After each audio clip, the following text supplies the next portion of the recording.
I'm not afraid.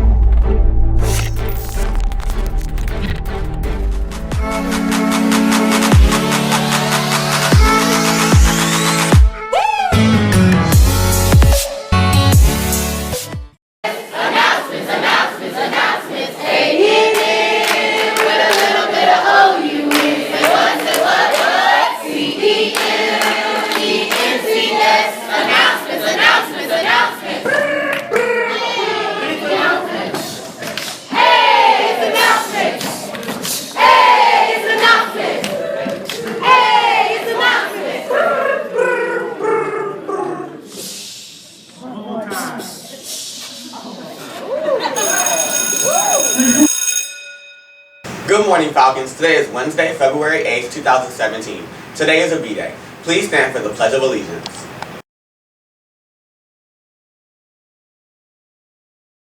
I pledge allegiance to the flag of the United States of America and to the republic for which it stands, one nation, under God, indivisible, with liberty and justice for all.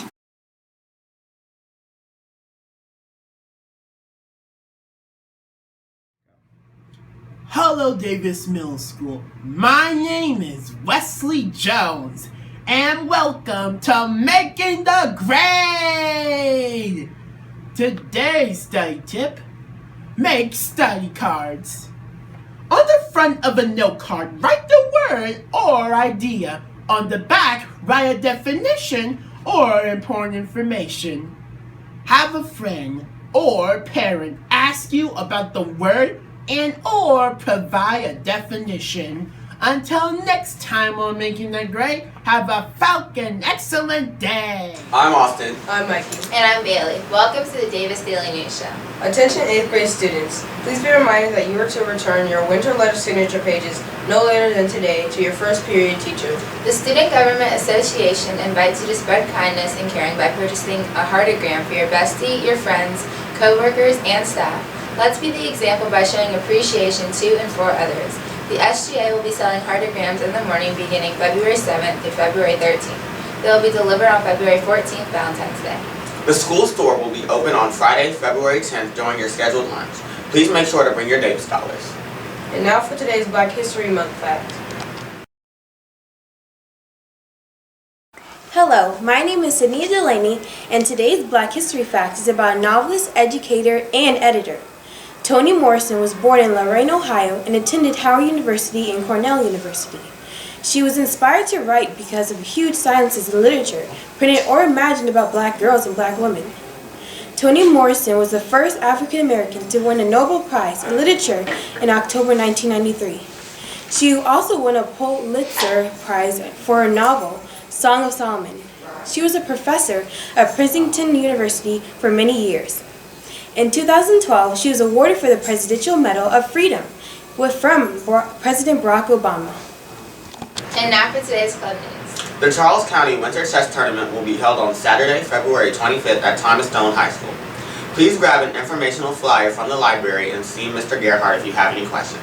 You must register before February 22nd to participate. Attention Drama Club members.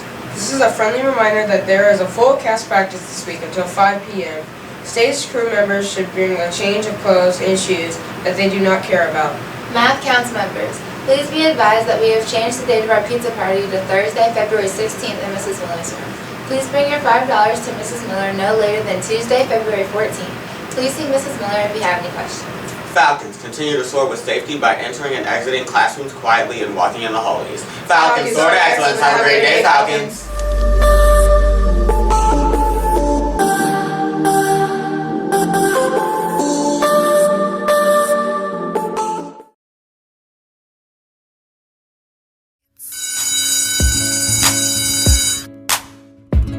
Okay, in history, like I said before, standing up for what is right is what we love about our heroes. So, I want to talk to you about an African-American hero in history named Dred Scott. You see, Dred Scott is famous in history for fighting for his freedom and taking his case all the way to the Supreme Court because he sued to get his freedom and wanted to be treated equally. Dred Scott was born in 1799, and like many other African Americans during this time, Dred Scott was born a slave and couldn't read or write. So a sad part about American history is also at this time, African Americans were treated as property. So in 1830, Dred Scott was sold to a man named Dr. John Emerson. The cool thing about Dr. John Emerson was he was a military doctor, so at least Dred got to travel the country with Dr. John Emerson and see things that other slaves couldn't see. Another cool thing about being with Dr. John Emerson was Dred Scott got married and had a family with 2 children. After they returned back to St. Louis in 1842, a year later, Dr. Emerson died, and his wife Irene sent the Scotts and their children to work for other families in St. Louis, which wasn't cool. Well, after that, Dred Scott said, "I ain't taking it no more." Not only did he sue for her treating him poorly, but he also sued for his freedom, saying that they had lived in Wisconsin and Illinois, and these were territories that didn't allow slavery, so he should have been set free. Okay. Now, the way court works is you can sue someone and lose or win, but there are different levels to the court system. Kind of like, you're playing a video game, different levels to the game. So you can go as high as the Supreme Court in the court system, and that's like going to the top level of a game, like the boss level, because once you go there, that decision is final. This is where Dred Scott ended up losing, although he won a couple of times earlier with his court case. In the end, although he lost his fight for freedom, many may look at it and think, that stinks. The Supreme Court said he would have to be a slave for the rest of his life. But check this out. Although Dred Scott didn't win his case in the Supreme Court, it set a fire around the country. That's right. People in the North heard about Dred Scott's situation, and they got mad and wanted to stand up. And people in the South, they got all crazy thinking slavery was cool, and they stood up wanting to keep slavery going. So this was one of those things that a lot of people say started problems with the North and the South, and in the end led to the Civil War, which ended slavery.